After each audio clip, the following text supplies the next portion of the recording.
Flight risk news. Paul Harvey was a famous American radio broadcaster known for his distinctive delivery and human interest stories. One of his most well-known broadcasts was about the gangster Al Capone performing an unexpected act of kindness.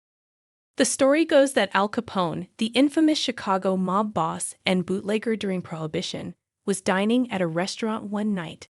Capone noticed a family sitting near him as he finished his meal, shabbily dressed and thin. This family arrived in Chicago that day after fleeing the Dust Bowl.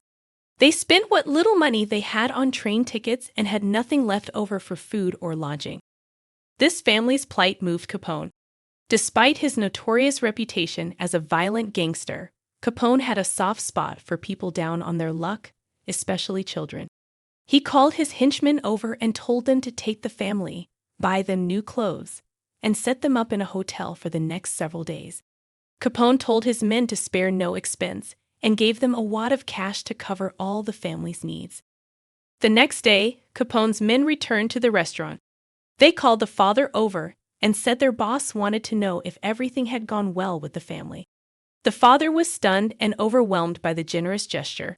He didn't even get to thank Capone in person for his kindness. Years later, the father, now a grown man, sought out Al Capone to properly thank him. By that time, Capone had been in prison for tax evasion. The man told Capone, "I just want to thank you for helping me and my family when needed. You gave back my faith in humanity and taught me the meaning of generosity. I've honored your good deed by always helping others whenever possible." According to Paul Harvey, the infamous Al Capone broke down and cried upon hearing this.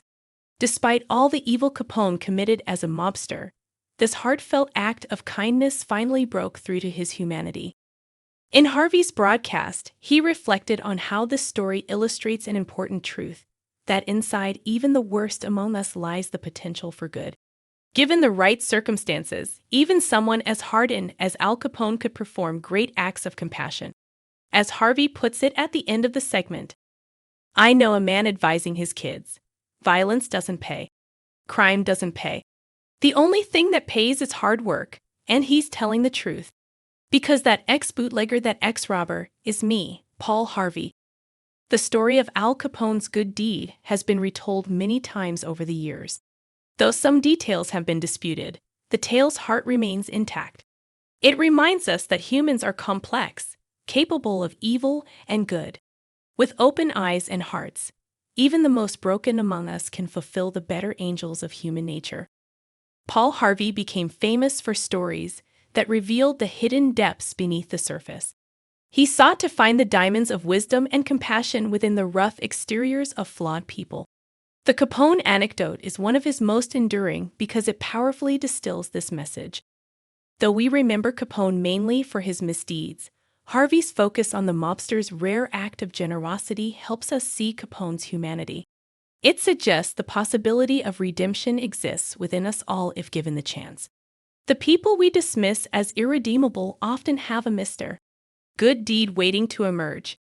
This iconic tale continues to stir the imagination by returning us to a fundamental moral truth: no one is beyond salvation.